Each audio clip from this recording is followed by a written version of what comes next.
I hope you will be studying very well.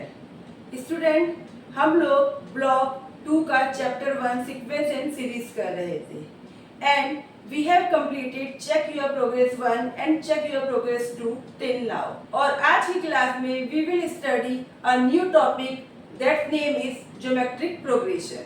तो चलिए जानते हैं कि ज्योमेट्रिक प्रोग्रेशन क्या होता है, इसको कैसे सॉल्व करेंगे और इसको करने के बाद we will study check your progress 3.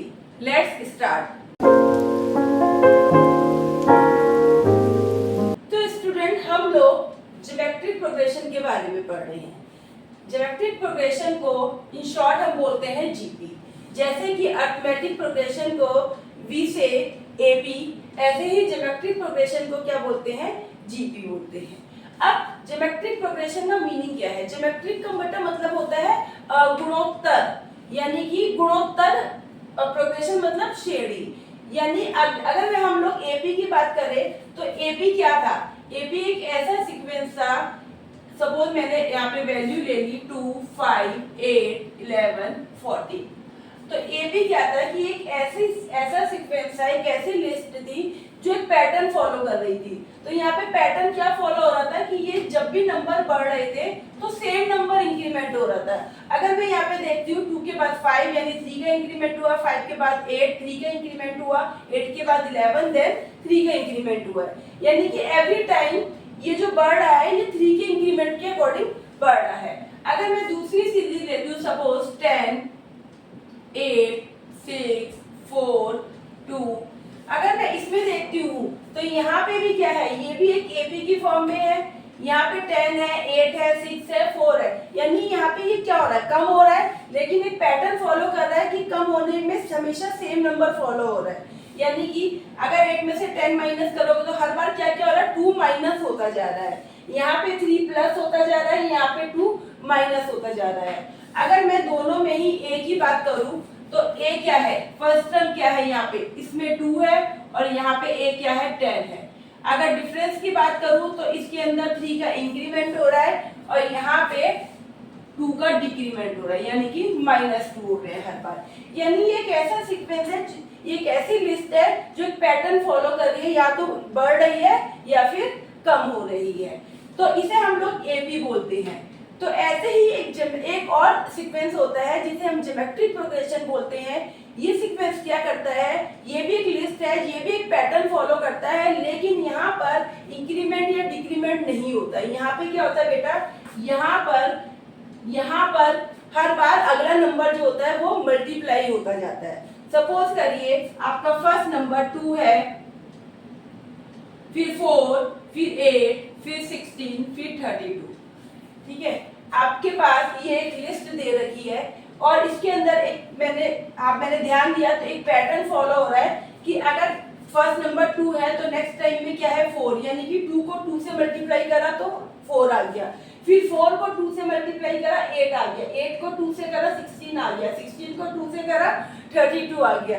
यानी हर बार यहाँ पे क्या हो रहा है, यहाँ पे इंक्रीमेंट और डिक्रीमेंट नहीं हो रहा, यहाँ पे मल्टीप्लिकेशन हो रही है. यहाँ पे हर बार एक नंबर क्या हो रहा है, मल्टीप्लाई हो रहा है. तो ज्योमेट्रिक प्रोग्रेशन क्या है, गुणोत्तर श्रेणी. यानी कि हर बार क्या हो रहा है, यहाँ पे एक नंबर क्या हो रहा है, मल्टीप्लाई हो रहा है, गुणा हो रहा है. श्रेणी मतलब लिस्ट हो गई, यानी कि एक ऐसी लिस्ट जिसमें हर बार एक सेम नंबर क्या हो रहा है, मल्टीप्लाई हो रहा है. तो क्या हम लोगों ने क्या देखा कि एपी और जीपी में क्या डिफरेंस है, but the difference between AP and GP कि एपी के अंदर every time number is adding और सब्ट्रैक्टिंग, है ना, या तो नंबर प्लस हो रहा है या सब्ट्रैक्ट हो रहा है, सेम नंबर. लेकिन जीपी के अंदर क्या होता है कि या तो नंबर मल्टीप्लाई होता है या फिर आप कह सकते हैं कि नंबर डिवाइड हो रहा है. डिवाइड कैसे हो रहा है? तो बेटा मैंने यहाँ पे एक सीक्वेंस लिखा है, एक लिस्ट बनाई है. यहाँ पे मैंने क्या लिखा है, नंबर्स लिखे हैं 120, 60, 30, 50. ठीक है, अभी मैंने बोला कि या तो आप मल्टीप्लाई कर सकते हो या फिर डिवाइड भी कर सकते हो. तो डिवाइड का अगर देखा जाए तो ये 120 है. ठीक है, ये एक लिस्ट है जो पैटर्न फॉलो कर रही है, यानी ये हर बार सेम नंबर से क्या हो रही है, डिवाइड हो रही है. कैसे? अगर 120 है, 120 को अगर 2 से डिवाइड करें 60, 60 को 2 से करेंगे तो 30, 30 को 2 से करेंगे तो 15, 15 को आप 2 से करिए तो 7.5. इस तरीके से ये क्या होगा, ये कंटिन्यू चलती रहेगी. तो यहाँ पे क्या हो रहा है, अब ऊपर वाली में क्या हो रहा है, ऊपर वाली के अंदर हर बार 2 से मल्टीप्लाई हो रहा है, नीचे वाली में क्या हो रहा है, 2 से डिवाइड हो रहा है। यहाँ पे 2 से मल्टीप्लाई हो रहा है, यहाँ पे 2 से क्या हो रहा है, डिवाइड हो रहा है। अब मैंने बोला कि ये 2 से डिवाइड हो रहा है, तो क्या मैं इसको ऐसे नहीं लिख सकती, मैं इसको 2 से डिवाइड की जगह मैं ये भी तो बोल सकती हूँ कि हर बार किससे मल्टीप्लाई हो रहा है, ये 1/2 से, 2 से डिवाइड हो रहा है या फिर 1/2 से मल्टीप्लाई हो रहा है। बात तो सेम ही हो गई, 1/2 से मल्टीप्लाई हो रहा है तो 1/20 को 1/2 से मल्टीप्लाई करेंगे तो 60 आएगा, 60 को 1/2 से मल्टीप्लाई करेंगे तो 30 आएगा। तो जीपी क्या है, जीपी एक ऐसी लिस्ट है, एक ऐसा सीक्वेंस है जो सेम नंबर या तो हर बार मल्टीप्लाई होता है जिसमें या फिर डिवाइड होता है। यानी कि अरिथमेटिक प्रोग्रेशन में एबी के अंदर हम लोग कोई नंबर या तो प्लस करते थे, एबी के अंदर कोई नंबर या तो प्लस होता है या फिर सब्ट्रैक्ट होता है सेम नंबर, लेकिन जीपी के अंदर हर बार सेम नंबर क्या होता है, मल्टीप्लाई होता है। फिर से बोलूंगी एक पैटर्न फॉलो हो रहा है, पैटर्न क्या फॉलो हो रहा है कि हर बार एक नंबर मल्टीप्लाई हो रहा है, सेम नंबर हर बार मल्टीप्लाई हो रहा है। अगर फर्स्ट वाली जीपी में देखते हैं तो यहाँ पे 2 के बाद 4 के बाद 8 के बाद 16 के बाद 32। It means every time it is multiply by 2, यानी every number is multiply by 2। हर बार ये नंबर किससे मल्टीप्लाई हो रहे हैं, 2 से मल्टीप्लाई हो रहे हैं। अगर सेकंड वाले जीपी में देखते हैं तो 120 then 60 then 30 then 50 and so on. It means every time all these number are multiplied by 1/2. You can say कि divided by 2 or you can say multiply by 1/2. Both are same. यानी कि आप 1/2 से आप इसे मल्टीप्लाई हो रहे हैं, हर नंबर 120 को 1/2 से करा, 60 को 1/2 से करा, 30 को 1/2 से करा, 15 को, और ऐसे कंटिन्यू करते रहेंगे तो ये जीपी की फॉर्म आगे बढ़ती रहेगी। तो आई होप बेटा आप लोगों को समझ में आ गया होगा कि जीपी क्या है। जीपी एक ऐसा सीक्वेंस है जिसमें हर बार हर नंबर में सेम नंबर मल्टीप्लाई करते जाइए तो नेक्स्ट नंबर आपका आता जाएगा। तो चलिए अब इसको और कंटिन्यू करते हैं। जीपी के अंदर ये आपको मैंने बताया कि ये आपकी जीपी है, ठीक है। अगर मैं यहाँ पे फर्स्ट टर्म पूछूं तो फर्स्ट टर्म को यहाँ पे भी हम क्या बोलते हैं, ए बोलते हैं। यानी कि अगर इस वाले में इस एग्जांपल में लेते हैं तो फर्स्ट टर्म क्या है, 2 है, यानी ए क्या है, 2 है। अगर सेकंड वाले में देखते हैं तो फर्स्ट टर्म क्या है, 120 है ना। ए मतलब फर्स्ट टर्म, ये तो हमने एपी में भी पढ़ा है। तो ए मींस फर्स्ट टर्म, तो फर्स्ट टर्म इस फर्स्ट एग्जांपल में 2 है एंड सेकंड एग्जांपल में 120 है। अब एपी में हम लोगों ने पढ़ा था डी, यानी कि कॉमन डिफरेंस क्या चल रहा है, सबके बीच में सेम डिफरेंस था, वो डिफरेंस क्या था।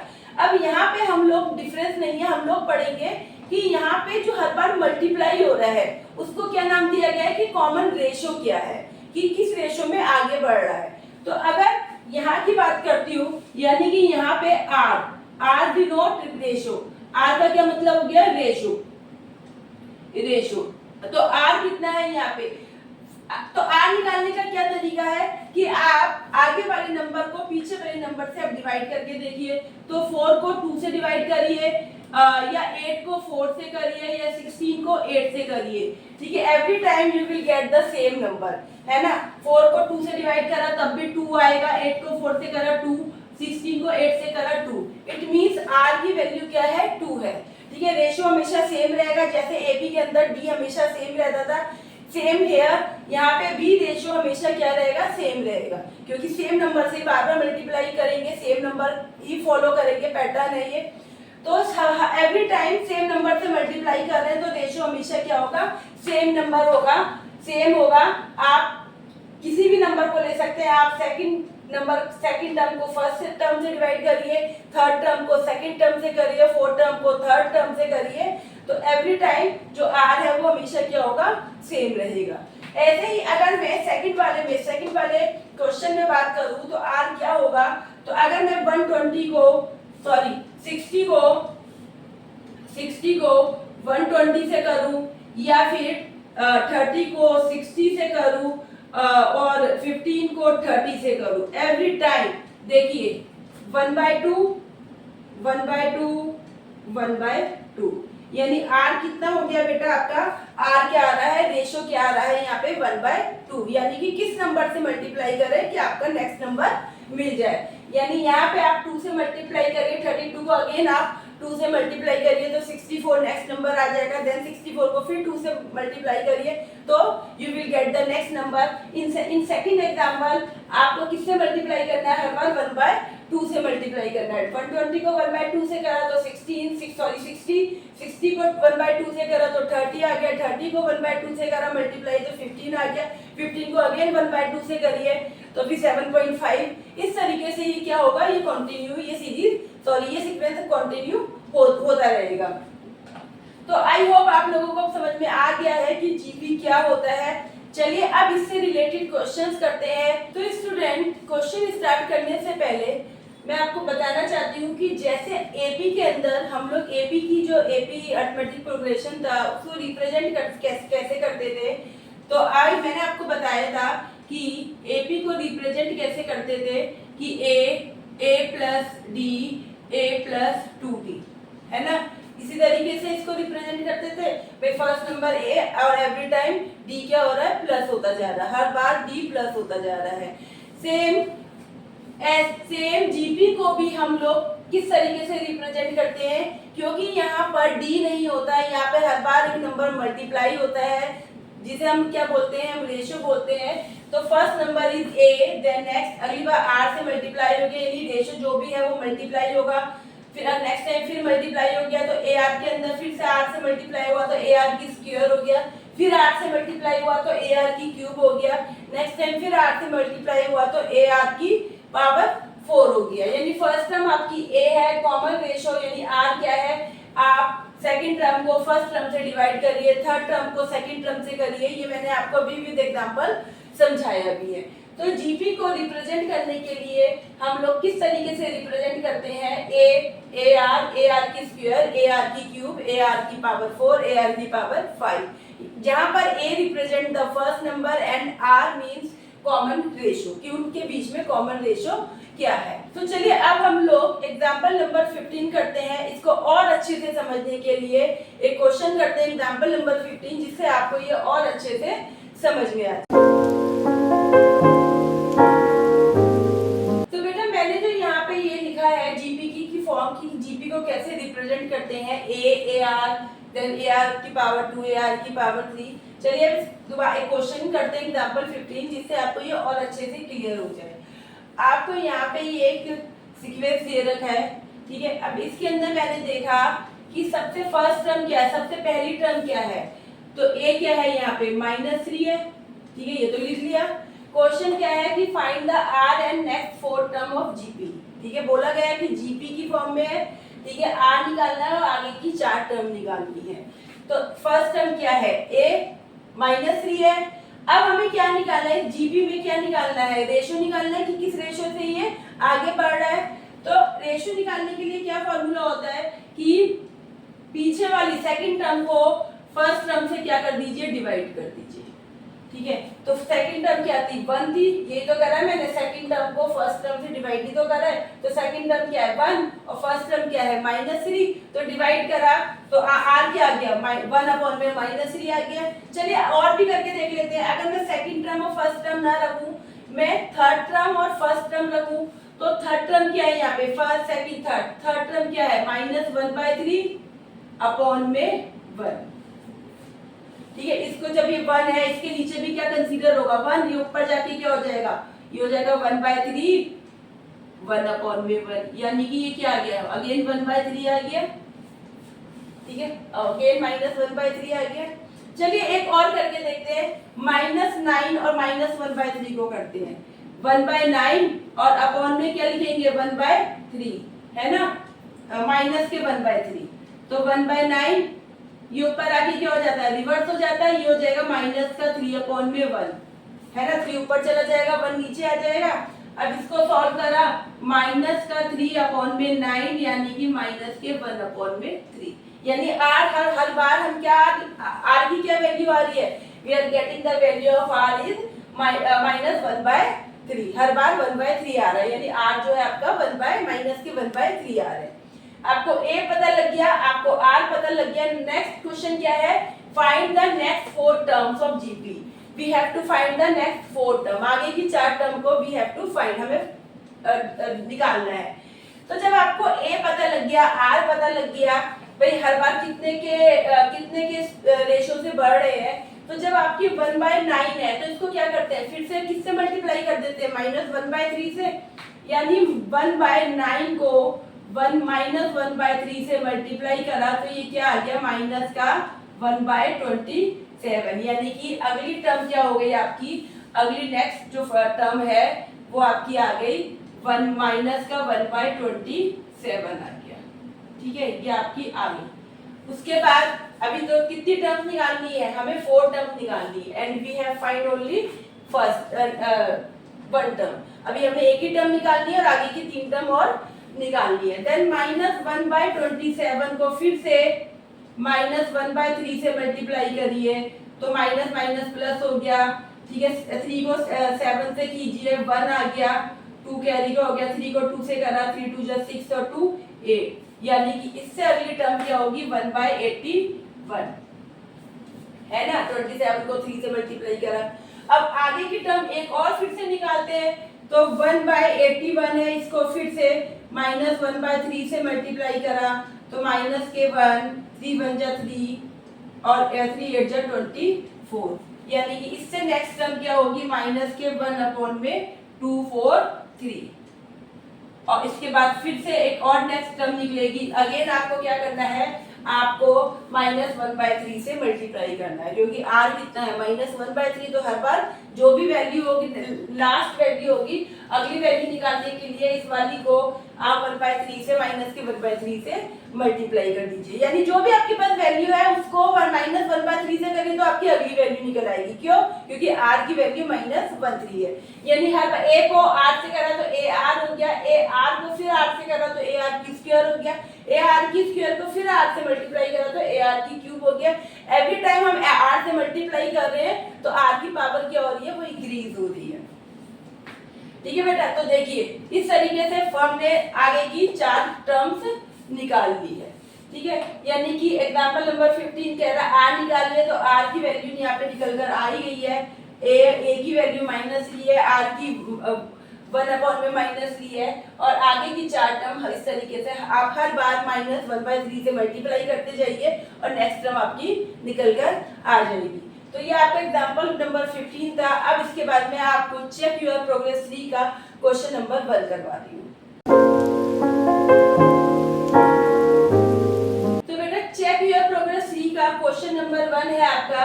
ये आपको वैल्यू दे रखी है, ये आपको जीपी की फॉर्म दे रखी है 2 1 1/2 1/4, और you have to find the value of a यानी first term and value of r यानी कि रेशियो। तो a कितना है यहाँ पे, ये तो बहुत ही इजी है, सबको पता है। a की वैल्यू क्या है, 2 है ना। r निकालना है, तो r के लिए क्या करना है, सेकंड नंबर को ऊपर रखना है, फर्स्ट नंबर को नीचे रखना है। यानी सेकंड टर्म को ऊपर रखिए, फर्स्ट टर्म को नीचे रखिए, तो आपका 1/2 आ गया। अगर मैं सेकंड और फर्स्ट टर्म ना लेके मैं आपका थर्ड टर्म लेती हूँ, थर्ड टर्म क्या है, 1/2 अपॉन में 1, या फिर मैं आपका फोर्थ टर्म और थर्ड टर्म लेती हूँ, तो फोर्थ टर्म 1/4 है, अपॉन में क्या आएगा 1/2। तो सॉल्व करा 1/4, ये 1/2 पर आके क्या हो गया, रिवर्स में आ गया, 2 ऊपर चला गया, 1 नीचे आ गया, तो 2 4 से कैंसिल हो गया, तो ये आ गया 1/2। तो बेटा r तो आपका 1/2 ही है। ठीक है, यानी a भी निकल कर आ पता है आपको, r भी पता है। अगर आपको बोला जाए कि इसकी नेक्स्ट टर्म क्या होगी, तो आपको पता है 1/4 है, तो 1/4 को 1/2 से मल्टीप्लाई करिए तो 1/8 आ जाएगा। फिर 1/8 को 1/2 से करिए तो 16 आ जाएगा। फिर 1/16 को 2 से करिए तो 1/32 आ जाएगा। क्योंकि r जो है आपका 1/2 है, तो हर बार आप 1/2 से मल्टीप्लाई करते रहेंगे और you will get the next number.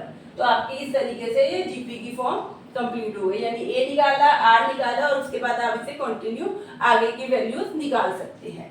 तो बेटा क्वेश्चन नंबर 1 मैंने करवा दिया है। क्वेश्चन नंबर 2 आपको खुद करना है, क्वेश्चन नंबर 3 सेम है, आपको खुद करना है। क्वेश्चन नंबर 4 और 5 और 6 तीनों क्वेश्चन यानी 1 से लेकर 6 तक के क्वेश्चन सेम है, आप लोगों को खुद करने हैं, ये आप लोगों का होमवर्क है। ठीक है, इसी क्वेश्चन में अगर मैं आपको अब यहाँ पे इसी क्वेश्चन में आपके क्वेश्चन नंबर 4 में, क्वेश्चन नंबर 5 में पूछा गया है आर आप निकाल लोगे, nth टर्म निकालने पूछी गई है। तो अगर मैं इसी को कंटिन्यू करती हूँ, इसी में आपको बताती हूँ कि nth टर्म पूछी गई है, ठीक है।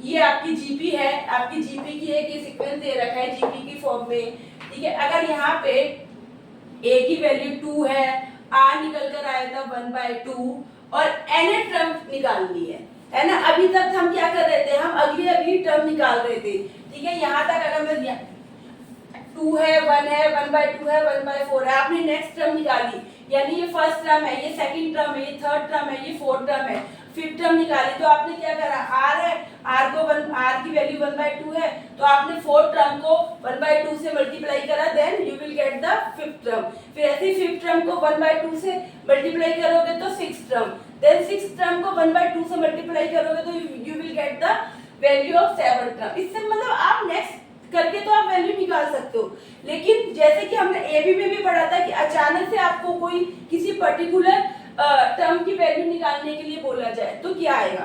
तो अगर मैंने आपको यहाँ पे जैसे हमने निकाला था, ये फर्स्ट टर्म थी, ये सेकंड, ये थर्ड, ये फोर्थ, फिफ्थ टर्म हमारी क्या आई थी 1/8, फिर 1/16 और फिर 1/32, ठीक है। एवरी टाइम हम क्या कर रहे थे, we are multiply by the 1/2, हम 1/2 से मल्टीप्लाई कर रहे हैं और नेक्स्ट टर्म को हम लोग निकाल रहे हैं, ठीक है।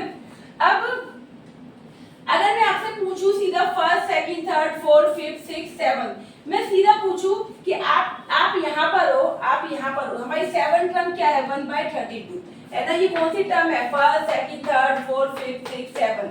अगर मैं यहाँ पे आपसे डायरेक्ट पूछूं कि बताइए ये एक जीपी दे रखा है और सेवन टर्म क्या होगी, या तो आप इसे 1 बाय 1 सॉल्व करिए, ठीक है। पहले फिफ्थ टर्म निकालिए, then six term find out करिए, देन सेवन टर्म, ठीक है।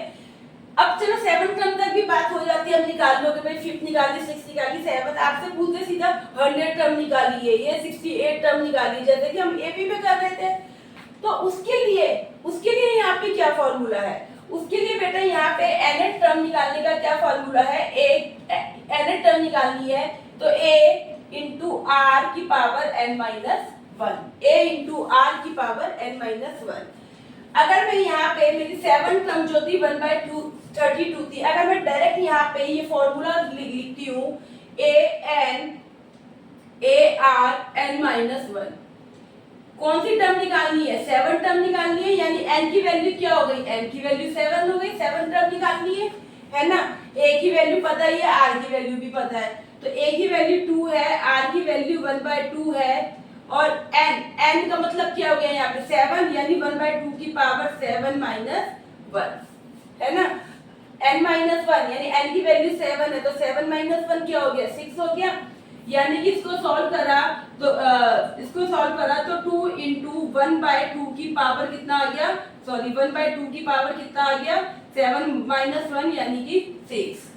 अब यहाँ से ये 2 इस 2 से ये 2 की 1/2 कितनी बार है, 6 टाइम है। आप 6 बार लिख लीजिए, या फिर डायरेक्ट मल्टीप्लाई कर लीजिए। अब यहाँ 1/2 से ये 2 एक बार कैंसिल हो रहा है ना भाई। आप इसे कैसे लिखोगे, 1/2 इंटू 1/2, लाइक ऐसे लिखोगे ना, ऐसे 6 टाइम लिखोगे आप,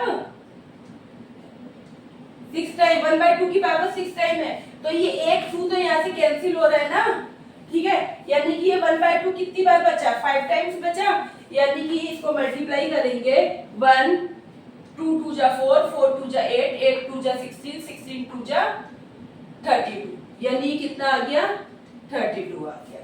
तो A7 टर्म कितनी निकली है 1/32, तो बेटा 1/32 ही तो था, है ना, 1/32 ही तो था। यानी कि अगर आपको डायरेक्ट कोई टर्म की वैल्यू निकालनी है, आपसे पूछा जाए कि A7 टर्म निकालिए, A68 टर्म निकालिए, जैसे कि हम एपी में भी कर रहे थे, तो जीपी में nth टर्म निकालने के लिए क्या फॉर्मूला है, an = a इंटू आर की पावर n-1। अब क्वेश्चन में ये तो मैंने 7 टर्म निकाली है, अब क्वेश्चन में पूछा गया कि nth टर्म निकालो, तो भाई nth टर्म निकालना है तो क्या करना पड़ेगा, nth टर्म निकालना है आपको, तो फॉर्मूला क्या है,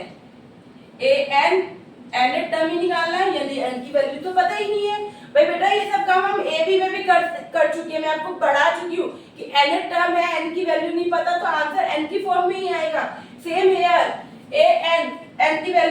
नहीं है, a की वैल्यू 2 है, r की वैल्यू कितनी है, r की वैल्यू 1/2 है, तो n माइनस 1। तो ये क्या हो गया, ये आंसर हो गया आपका 2 इंटू 1/2 की पावर n माइनस 1, ये आंसर हो गया, क्योंकि n की वैल्यू तो आपको पता ही नहीं है ना। तो nth टर्म क्या हो गई, nth टर्म हो गई आपकी 2 इंटू 1/2 की पावर n माइनस 1। अब यहाँ पे इस 2 को 2 से कैंसिल मत कर देना कि मैम अभी तो आपने जब 6 था तो कैंसिल कर दिया था। क्यों, क्योंकि अभी n माइनस 1 है, कितनी बार है ये नहीं पता ना इनकी वैल्यू, तो इसको अभी हम ऐसे ही सेम लिखेंगे, इसमें कुछ काटापीटी नहीं करेंगे। तो इस तरीके से क्वेश्चन नंबर 1 2 3 4 5 6 ये क्वेश्चन सेम है, ठीक है। इसमें आपको a निकालना है, r निकालना है, आगे की टर्म्स निकालनी है या nth टर्म निकालनी है।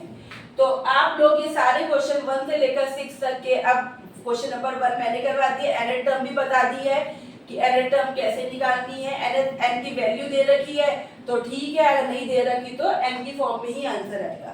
तो क्वेश्चन नंबर 1 से लेकर क्वेश्चन नंबर 6 तक 1 मैंने करवा दिया है, क्वेश्चन नंबर 2 से लेकर क्वेश्चन नंबर 6 तक आप लोग खुद करेंगे, ये आपका होमवर्क है। तो चलिए अब आगे बढ़ते हैं, क्वेश्चन नंबर 6 के बाद मैं आपको करवा रही हूँ क्वेश्चन नंबर 7। स्टूडेंट, अब मैं चेक योर प्रोग्रेस डी का क्वेश्चन नंबर 7 करवा रही हूँ, ठीक है बेटा। मैंने वहाँ पे क्वेश्चन में लिखा डिटरमाइन द 18 टर्म, तो मैंने इन शॉर्ट लिख दिया कि 18 टर्म निकालनी है, जहाँ पे 5th टर्म आपकी दे रखी है 1, यानी 5th टर्म की वैल्यू क्या दे रखी है, 1 दे रखी है, और r क्या दे रखा है, 2/3 दे रखा है, ठीक है। a नहीं दे रखा आपको 18 टर्म निकालनी है, तो nth टर्म निकालने का फॉर्मूला हमें पता है क्या होता है, बट यहाँ पे फॉर्मूले के अकॉर्डिंग आपके पास a होना चाहिए और r होना चाहिए, ठीक है। r है बट a की वैल्यू गिवन नहीं है, तो यहाँ पे क्या दे रखा है, a5 दे रखा है, यानी कि 5th टर्म की वैल्यू दे रखी है। 5th टर्म की वैल्यू कितनी गिवन है, 5th टर्म की वैल्यू गिवन है 1। तो अगर मैं इस फॉर्मूले के अकॉर्डिंग करूं तो a n a r n minus 1, कौन सी टर्म दे रखी है, a फिफ्थ की वैल्यू क्या दे रखी है, 1 दे रखी है, a की वैल्यू पता नहीं, r कितना है 2/3, n माइनस 1, n की वैल्यू कितनी हो गई बेटा, 5 माइनस 1 हो गई, है ना भाई। ये फॉर्मूला है, इसके अकॉर्डिंग अगर लगे a फिफ्थ दे रखा है, यानी क्या a fifth equal to a r की वैल्यू तो 2/3 है, और n कितना है, ये 5 है, 5 माइनस 1 है ना, ये तो करा है मैंने भाई। इसके अकॉर्डिंग फॉर्मूला लगाया an यानी a5 इक्वल टू a पता नहीं है, 2/3 r की वैल्यू है और n की वैल्यू 5 है, तो 5 माइनस 1 कर दिया।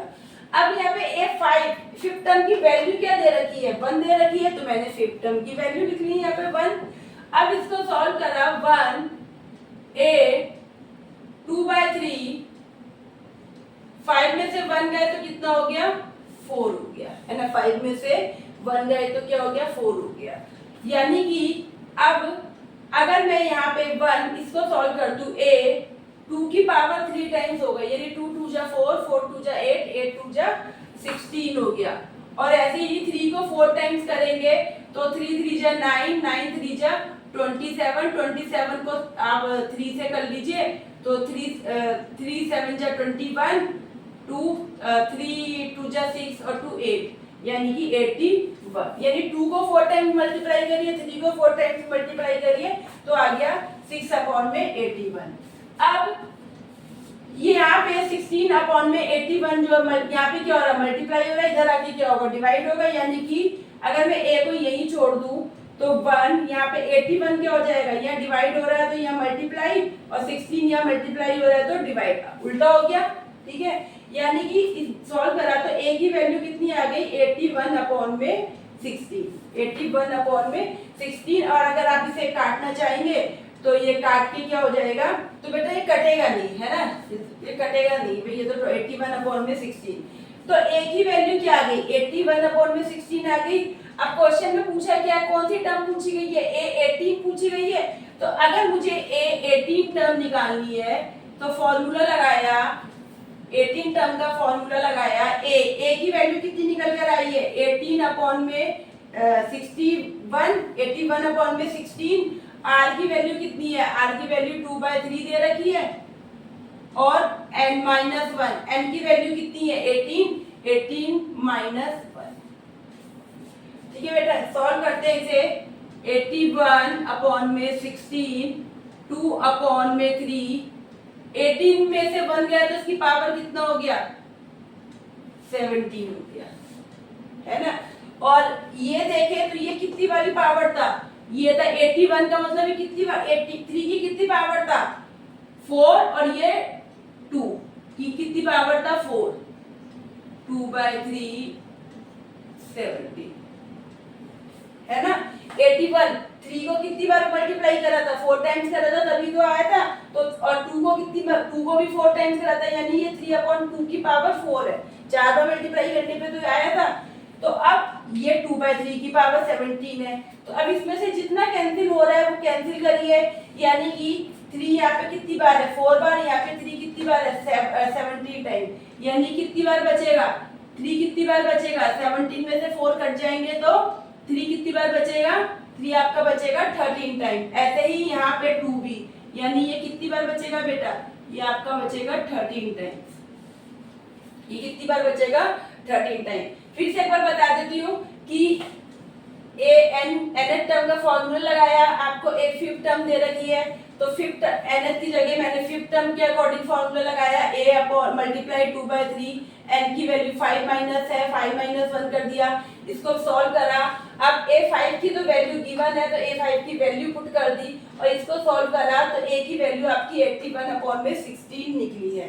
अब मुझे निकालने क्या था, मुझे 18 टर्म निकालनी थी, 18 टर्म के अकॉर्डिंग फिर से फॉर्मूला लगाया, a की वैल्यू 81 अपॉन में 16 आ चुकी है, r की वैल्यू 2/3 है।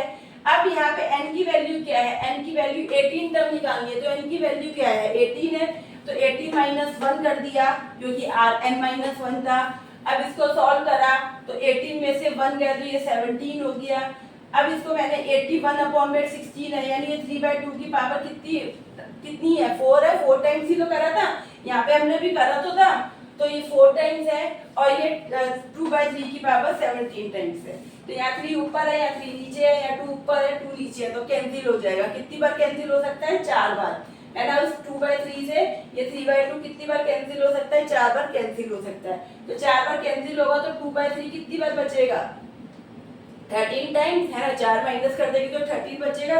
अब इस 2 को कितनी बार मल्टीप्लाई करना है 13 टाइम्स, 3 को भी 13 टाइम्स मल्टीप्लाई करिए, वो आपका क्या आएगा आंसर आएगा, यानी कि a की पावर 18 का आंसर निकलकर वो आ जाएगा आपका। 2 को कितनी बार मल्टीप्लाई करिए 13 टाइम, 13 बार मल्टीप्लाई करिए, 2 into 2 into 2 2 into 2 like same like this. आप 3 को भी मल्टीप्लाई करिए, 3 को भी 13 टाइम्स मल्टीप्लाई करिए, 3 मल्टीप्लाई 3 मल्टीप्लाई 3 3 मल्टीप्लाई 3, तो इस मल्टीप्लाई करके आपका a18 की वैल्यू निकलकर आ जाएगी।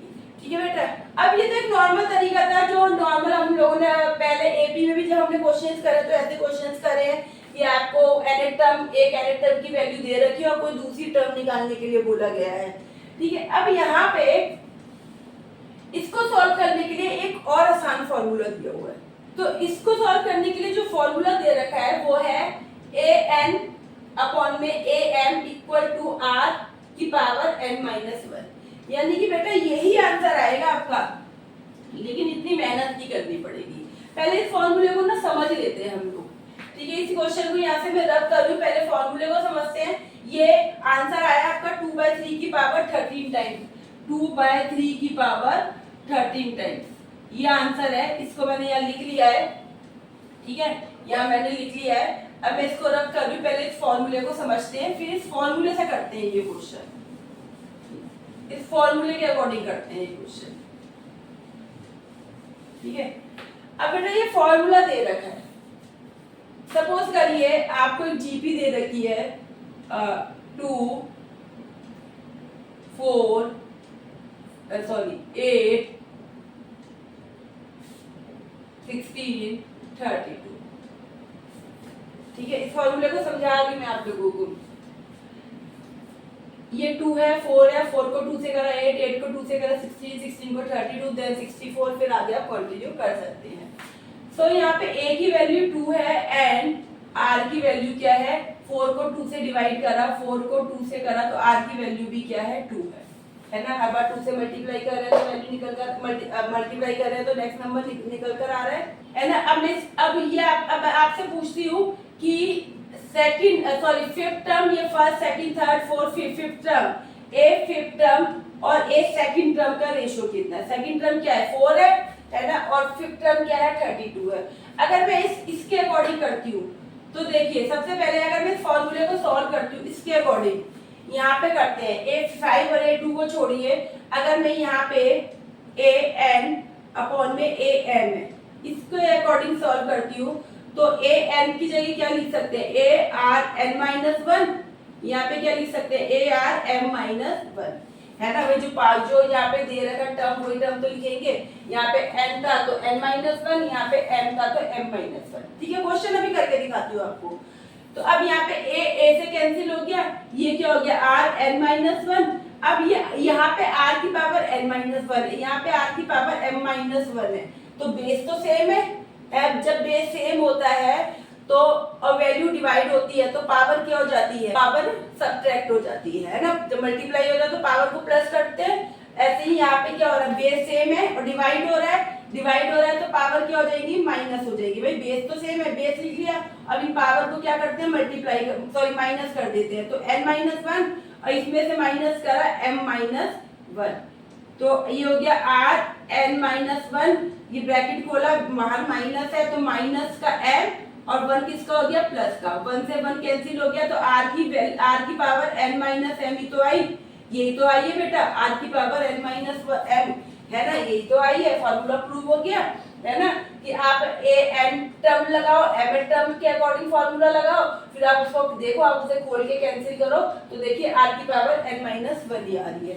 अगर मैं क्वेश्चन के अकॉर्डिंग करूं तो आपकी a की पावर क्या है 5 और a की पावर क्या है 2 है ना। फिफ्थ टर्म यानी कि 32 और 4 के बीच में मैं रेशियो जानना चाहती हूँ, तो ये कौन सी है, फिफ्थ टर्म, ये क्या है सेकंड टर्म। तो अगर मैं इसके अकॉर्डिंग फॉर्मूला लगाती हूँ, a की वैल्यू क्या दे रखी है 2, r की वैल्यू क्या है 2 और 5-1 है ना। ऐसे ही 2 into 2, r की वैल्यू यहाँ पे क्या है, n की वैल्यू क्या है 2-1। अब इसको सॉल्व करा तो बेटा ये क्या आ गया 2 into 2 की पावर 4, 2 into 2 की पावर 1, 2 से 2 कैंसिल हो गए, यहाँ पे 2 की पावर 4 है, यहाँ पे 2 की पावर 1 है, यानी एक 2 तो कैंसिल हो गया, तो सिर्फ क्या बचा 2 की पावर क्या बचा 3 बचा। 2 की पावर 3 का मतलब क्या हो गया 8 हो गया। तो जरा देखिए 32 और 4 में क्या कितने का रेशियो है, 32 अपॉन में 4, तो 4 8 जा 8 का ही तो है, तो बेटा यहाँ पे 8 ही तो निकल कर आया है ना, 8 ही तो निकल कर आया है, 2 की पावर 3 यानी 8। यानी कि ये फॉर्मूला मैं आपको ये क्या कर रही हूँ, मैं आपको जस्ट ये फॉर्मूला समझा रही हूँ कि अगर आपको दो टर्म के बीच में रेशियो निकालना है, वो टर्म जरूरी नहीं कि कॉन्टिन्यूसली हो, ठीक है, वो आगे पीछे से 32 और 4 के बीच में निकालना है, 16 और 4 के बीच में निकालना है, 32 और 8 के, तो आप ये डायरेक्टली फॉर्मूला लगाइए और आपका वैल्यू निकल कर आ जाएगी।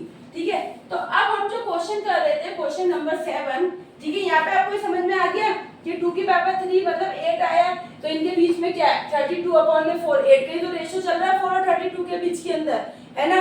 तो अब इसी क्वेश्चन को जो मैंने भी इतना लंबा करा, पहले a निकाला, पहले भी इस क्वेश्चन में हमने क्या करा था, हमने अभी a निकाला था इस क्वेश्चन के अंदर, है ना भाई।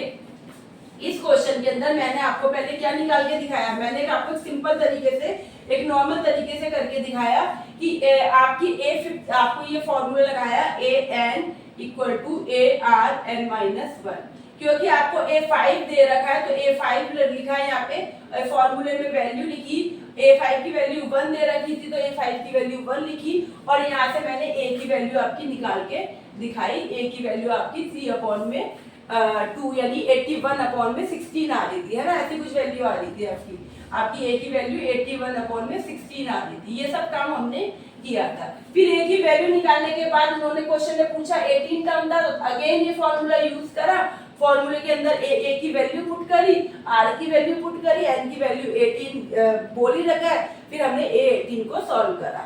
लेकिन इतना लंबा प्रोसेस करने के बजाय, ठीक है, अगर हम ये वाला फॉर्मूला अप्लाई करते हैं।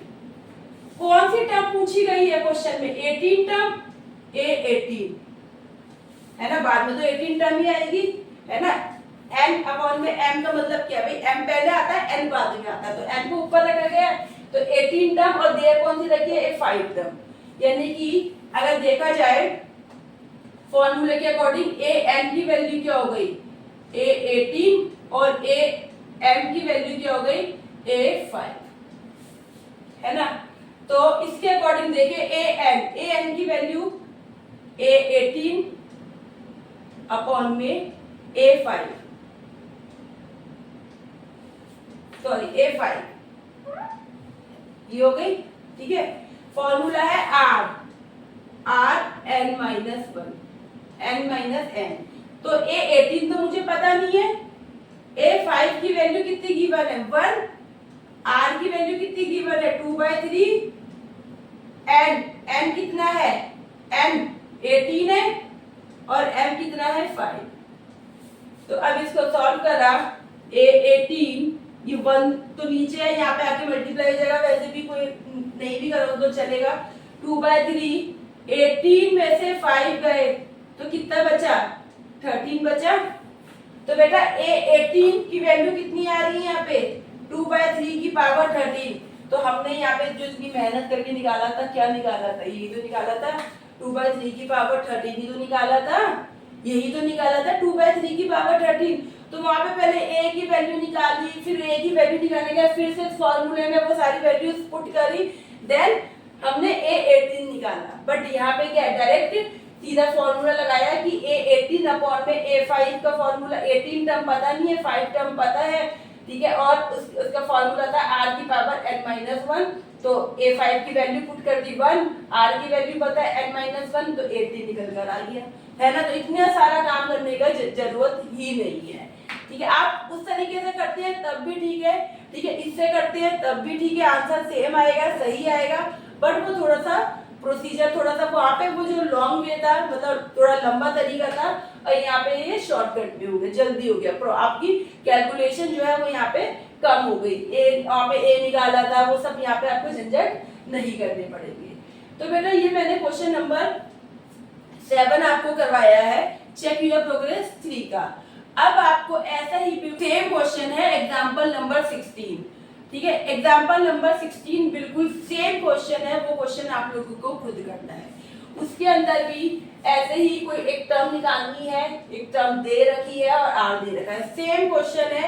तो एग्जाम्पल नंबर 16 आप लोगों को खुद करना है, ये आपके लिए होमवर्क है, ठीक है। एग्जाम्पल नंबर 16 आपको खुद करना है, आपके लिए होमवर्क है। फिर से बोल रही हूँ कि जितनी वेटेज हम लोगों को एक्सरसाइज को देनी है, एक्सरसाइज के क्वेश्चंस को देनी है, same weightage we have to give the example, हमें एग्जाम्पल के लिए भी रखनी है सेम वेटेज, क्योंकि क्वेश्चन जो है एग्जाम में आपके चेक योर प्रोग्रेस के भी आते हैं और साथ में आपकी एग्जाम्पल के भी आते हैं। बुक से बाहर क्वेश्चंस नहीं आते हैं, बट आपको एग्जाम्पल भी अच्छे से करने हैं और एक्सरसाइज भी अच्छे से करनी है। तो चलिए बेटा, अब क्वेश्चन नंबर 7 करने के बाद चेक योर प्रोग्रेस 3 का लास्ट क्वेश्चन बचा है क्वेश्चन नंबर 8, अब वो भी कर लेते हैं हम। तो student, we are doing the question number 8 of check your progress 3 and it is the last question of this exercise, and the question is the 5th, 8th and 11th term of GP is ABC. It means A5, 5th term क्या दे रखी है? A, 8th term क्या दे रखी है? B, and the 11th term is C. A5 यानी 5th term जो है वो A है, A8 term जो है B है, और जो 11th term है वो C है। कह रहा है show that ABC are in GP, show करिए कि ये जीपी के फॉर्म में है। अब ये कैसे शो करेंगे? तो सबसे पहले अगर मैं A5 की बात करती हूँ तो nth टर्म निकालने का क्या फॉर्मूला होता है? फॉर्मूला होता है ARn-1, है ना। यही होता है जीपी के अंदर nth टर्म निकालने का फॉर्मूला, है ना, अब तो लिखा था। तो an = ARn-1। तो इसके अकॉर्डिंग ये क्या होना चाहिए? A5 है तो ये क्या होना चाहिए? A5 मीन्स AR 5 - 1, ऐसे ही ये 8 है तो ये ए आर 8 माइनस 1, ये 11 है तो ए आर 11 माइनस 1। तो अगर मैं इसको रिप्रेजेंट करती हूँ ए आर 5 माइनस 1 4 कितना दे रखा है, ए दे रखा है, यानी ए 5 की वैल्यू क्या है, ए आर 5 माइनस 1 और ये कितना दे रखा है, ए दे रखा है ना, ए5 का मतलब क्या हो गया, ए आर की पावर 4 और कितना है ए। ऐसे ही ए जो है यानी कि ए आर की पावर 7 ये बी दे रखा है, ए11 मतलब ए आर की पावर 10 इक्वल टू कितना दे रखा है, सी दे रखा है ना। ए की ए फिफ्थ टर्म निकालनी है तो क्या फॉर्मूला लगाया, ए आर की पावर 4 हो गया n-1 तो वो कितना दे गिवन है, ए दे रखा है, यानी ए आर की पावर 4 ए आर की power 7 equal to b, a r की पावर 10 इक्वल टू सी। अब एक प्रॉपर्टी होती है जीपी की, प्रॉपर्टी ऑफ जीपी कि अगर x y z दे रखी है तो y की स्क्वायर जो होता है वो x इंटू z होता है, ठीक है। अगर जीपी, ये जीपी की प्रॉपर्टी है कि अगर x y z दे रखे जीपी की फॉर्म में, ठीक है, 3 नंबर्स हैं तो y की स्क्वायर यानी जो मिडिल टर्म है इसकी स्क्वायर जो होता है x इंटू जेड होता है। तो अब यहाँ पे ABC दे रखे हैं, अब हमें y की स्क्वायर यानी कि इसका मतलब क्या हो गया, मिडिल टर्म यहाँ पे क्या है, b है ना। तो अगर मैं इस वाले को उठाती हूँ इक्वेशन ए 2 और 3 सपोज है ना, इन तीनों को कर लिया। अगर फ्रॉम इक्वेशन 2 उठाई मैंने, ए आर की power 7 equal to b, squaring कर दी both side, squaring both side, तो ये क्या हो गया, b की square equal to a r की पावर 7 की होल स्क्वायर, है ना। b पहले लिख दिया मैंने तो b की स्क्वायर हो गया और ए आर की पावर 7 की होल स्क्वायर, तो ये क्या हो गया, ये हो गया b की स्क्वायर ए की पावर 2 और ये r की पावर तो 7 है ऑलरेडी, 7 को 2 से करा तो r की पावर कितना हो गया 14, यानी कि b की स्क्वायर किसके इक्वल आ गया, a की स्क्वायर और r की पावर 14 के। भाई a की पावर 2 है तो a की पावर 2 लिख दिया, r की पावर 7 है और फिर 2 है तो 7 और 2 क्या हो गया, मल्टीप्लाई हो गया तो r की पावर क्या हो गया 14 हो गया। अब ये तो कर लिया, अब यहाँ पे x इंटू जेड का मतलब a और, अब a और c को मल्टीप्लाई करके देखें, a इंटू सी, तो a की वैल्यू क्या है, a r की पावर 4 है मल्टीप्लाई a r की पावर, c का मतलब क्या हो गया, a r की पावर 10, है ना। भाई a का मतलब क्या हो गया, a r की पावर 4 और c का मतलब a r की पावर 10, दोनों को मल्टीप्लाई करते हैं। अब मल्टीप्लाई करा तो ये आ गया a c इक्वल टू, अब यहाँ मल्टीप्लाई हो रहा है तो a को a से मल्टीप्लाई करा तो कितना आ गया, a की पावर 2 आ गया, r को r से करा तो r की पावर 4 और r की पावर 10 मिलके कितना हो गया, r की पावर 4 और r की पावर 10 मिलके कितना हो गया 14 हो गया। बेस सेम होता है तो पावर प्लस हो जाती है ना, तो दोनों मल्टीप्लाई हो रहे थे, दोनों का बेस सेम है तो पावर मल्टीप्लाई हो गई, सॉरी प्लस हो गई, यानी कि ac की वैल्यू कितनी आई है, a की स्क्वायर r की पावर 14। तो अगर मैं इस फॉर्मूले को देखती हूँ यानी कि b की स्क्वायर इक्वल है a इंटू सी, हाँ भाई ये तो है क्योंकि b की स्क्वायर का मतलब क्या था, a की स्क्वायर और r की पावर 14, तो वही आया। ऐसे ही ac में भी क्या आया, a की स्क्वायर r की पावर 14, यानी b की स्क्वायर करने पे और a और c को मल्टीप्लाई करने पे सेम आंसर आया, यानी ये प्रॉपर्टी लग रही है। therefore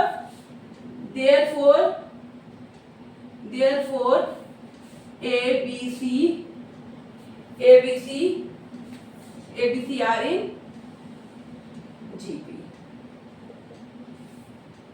क्योंकि प्रॉपर्टी के अकॉर्डिंग y की square equal to x into z होता है, तो मैंने यहाँ पे b की स्क्वायर को a और c से मल्टीप्लाई करा तो इन सबका आंसर क्या आ रहा है, b की स्क्वायर का आंसर भी सेम आ रहा है और a इंटू सी का आंसर भी सेम आ रहा है, ठीक है। अब ये तो क्वेश्चन यहाँ पे हो गया है, बट आप एक चीज का ध्यान रखना कि सपोज आपकी एक जीपी दे रखी है 2, 4, 8, 16, 32।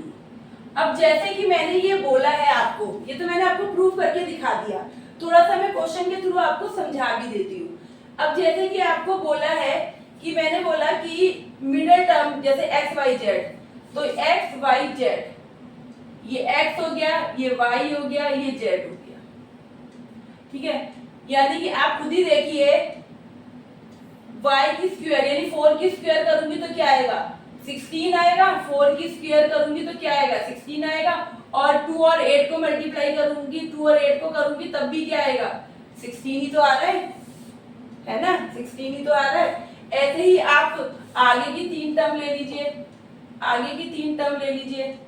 अगर आप इसको x y z करते हो तो y की स्क्वायर यानी कि 8 की स्क्वायर इंटू 4 इंटू 16, तो 64 और 64 ही आ रहा है ना। यानी कि ये तो जो फॉर्मूला है ये हमारा ठीक बैठता है। लेकिन यहाँ पे आप लोगों के दिमाग में बात आनी चाहिए कि यहाँ पे तो ये कंटिन्यूअसली टर्म चल रही है, second term, first term, second third, या फिर सेकंड थर्ड फोर्थ, या फोर्थ फिफ्थ सिक्स, ऐसी टर्म लो उठाओगे तो निकल कर आएगा। यहाँ पे तो 5, 8 और 11 अलग अलग है, ठीक है। तो बेटा यहाँ पे आपको क्या ध्यान देखना है कि यहाँ पे 5th, 8th, 11 तीनों में क्या है डिफरेंस है, कॉमन है। 5th के बाद 8 यानी 3 टर्म आगे, 8 के बाद 11 यानी कि 3 टर्म आगे, ठीक है। तो इसलिए यहाँ पे कंफ्यूज नहीं होना कि फॉर्मूले के अकॉर्डिंग तो ऐसा हो रहा है। यहाँ पे जो 5th, 8th टर्म है, अगर आप यहाँ पे भी ये करके देखते हैं, आप यहाँ करके देख लीजिए, आप यहाँ पे फर्स्ट, थर्ड और 5th टर्म उठा लीजिए। ये फर्स्ट टर्म है, ये थर्ड टर्म है, ये 5th टर्म है, ठीक है। तो अब बीच की टर्म क्या है 8 की स्क्वायर करेंगे और यहाँ पे 32 को किससे मल्टीप्लाई करेंगे 2 से, तो 8 को 8 से करा 64 और 32 को करेंगे तब भी 64। तो मैंने आपको पता है ये एग्जांपल क्यों बताया है, ये एग्जांपल इसलिए बताया है कि ये कंफ्यूज नहीं होना कि भाई यहाँ पे तो ये भाई हम एक्स वाई जेड एक के बाद एक आ रहे हैं, और यहाँ पे ये 5th है, ये 8th है, 11th अलग अलग टर्म है। इन टर्म्स के अंदर गैप इक्वल चल रहा है। 5th के बाद 8 टर्म के अंदर 3 का गैप आ रहा है, 8 के बाद 11 के अंदर भी 3 का गैप आ रहा है। हाँ, अगर आप ये प्रॉपर्टी तब नहीं लगेगी अगर आप सीधा कह दें कि अगर आप कह दें कि फर्स्ट टर्म यानी कि आप इसको x ले ले, इसको y ले ले, इसको z, तो ये नहीं लगेगा भाई। 8 की स्क्वायर क्या हो गया 8 की स्क्वायर इंटू 16 इंटू 2, तो 64 इक्वल टू 32, ऐसे नहीं लगेगा, ठीक है। आप का मतलब अगर हम यहाँ पे 2, 4, 8 ले रहे हैं तब भी तो एक मतलब गैप सेम चल रहा है, 1, 1 का चल रहा है। यहाँ पे 3, 3 का लिया है, 2, 2 का लीजिए, 4, 4 का लीजिए, ठीक है। मेरा कहने का मतलब है ये प्रॉपर्टी कब लगती है, जब आप जीपी की जो ये टर्म दे रखी है इनमें इक्वल गैप लेके चलते हैं। फर्स्ट टर्म उठाइए, थर्ड उठाइए तो अगली क्या होगी 5th टर्म, ठीक है। थर्ड टर्म उठाइए, थर्ड के बाद 5th उठा रहे हो तो उसके बाद 7th टर्म, ठीक है। तो इस तरीके से आपको ये बात ध्यान रखनी है। बाकी ये क्वेश्चन तो बहुत सिंपल है, आप इधर प्रॉपर्टी अप्लाई करिए और आपको आंसर निकल कर आ जाएगा। तो चलिए बेटा, अब आपकी यहाँ पे चेक योर प्रोग्रेस 3 का लास्ट क्वेश्चन था, तो चेक योर प्रोग्रेस 3 आपकी यहाँ पे कंप्लीट हो चुकी है।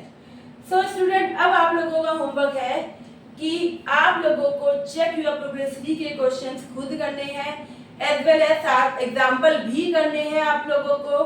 और अगर आपको कोई प्रॉब्लम है, if you have any problem then you can ask me, I try my best to give the answer of your questions, your problems. But आप पहले करिए, अच्छे से वीडियो देखिए, क्वेश्चंस को करिए, और उसके बाद कोई भी प्रॉब्लम है तो डेफिनेटली यू कैन आस्क। तो आज के लिए इतना ही। I see you in my next video with new exercise. Till then take care, bye bye. लेकिन जाने से पहले हमारी वीडियो को लाइक करो, अपने फ्रेंड के साथ शेयर करो, हाइप करो, और अगर चैनल को सब्सक्राइब नहीं किया है तो चैनल को सब्सक्राइब जरूर करो। Thank you for watching.